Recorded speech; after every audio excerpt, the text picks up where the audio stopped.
নমস্কার বন্ধুরা, রিঙ্কুর চ্যানেলে আমার সকল প্রিয় দর্শক বন্ধুদের ওয়েলকাম।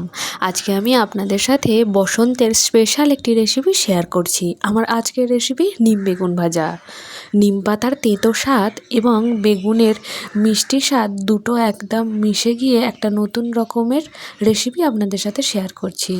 আপনি যদি আমার চ্যানেলে নতুন দর্শক বন্ধু হয়ে থাকেন তাহলে প্লিজ আমার চ্যানেলটিকে সাবস্ক্রাইব করে পাশে থাকার অনুরোধ রইল। বেগুনগুলো ছোট ছোট টুকরো করে কেটে নিয়েছি। আর নিম পাতাটাকে আগে ধুয়ে নিয়েছিলাম, ধুয়ে জল ঝরিয়ে নিম পাতাটাকেও বেছে নিয়েছি। এই রান্নায় খুব একটা বেশি মশলার প্রয়োজন হয় না। পুরো রান্নাটা সর্ষের তেলে বানাবো।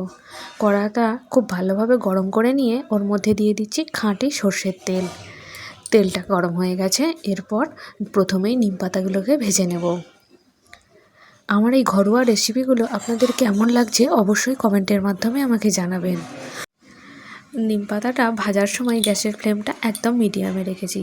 হাই ফ্লেমে নিম পাতাটা ভাজলে নিম পাতাটা পুড়ে যাওয়ার সম্ভাবনা থাকে, সেই জন্য হালকা আঁচে ভেজে নিতে হয়। নিম পাতাগুলো ভাজা হয়ে গেছে, এই পর্যায়ে অ্যাড করে দিচ্ছি বেগুনগুলো। এই রান্নাটিতে আমি কোনো জল ইউজ করব না। বেগুনগুলো দিয়ে দিলাম এবং বেগুনের সাথে নিম পাতা নাড়াচাড়া করে নিচ্ছি। আর দিয়ে দিচ্ছি স্বাদ মতো লবণ, আর দিয়ে দেবো সামান্য পরিমাণে হলুদ গুঁড়ো। গ্যাসের ফ্লেমটা এখন একদম লোতে রেখেছি, আপনাদেরকে দেখিয়ে দিচ্ছি।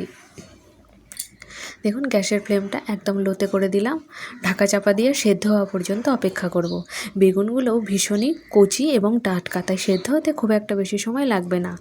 7-8 মিনিটের মধ্যেই সেদ্ধ হয়ে গেছে। ঢাকনাটা খুলে নিলাম।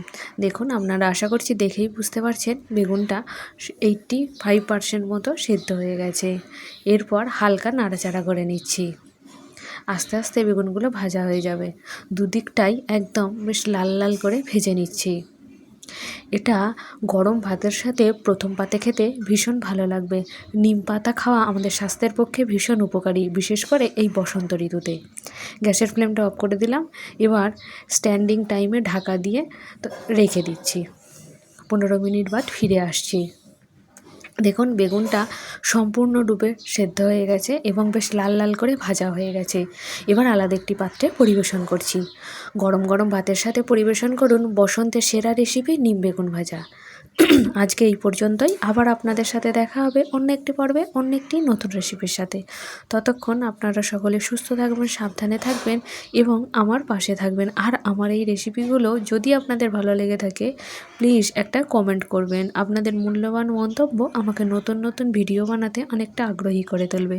ভালো লাগলে ভিডিওটিকে প্রচুর শেয়ার করুন। সবাই ভালো থাকবেন। ধন্যবাদ।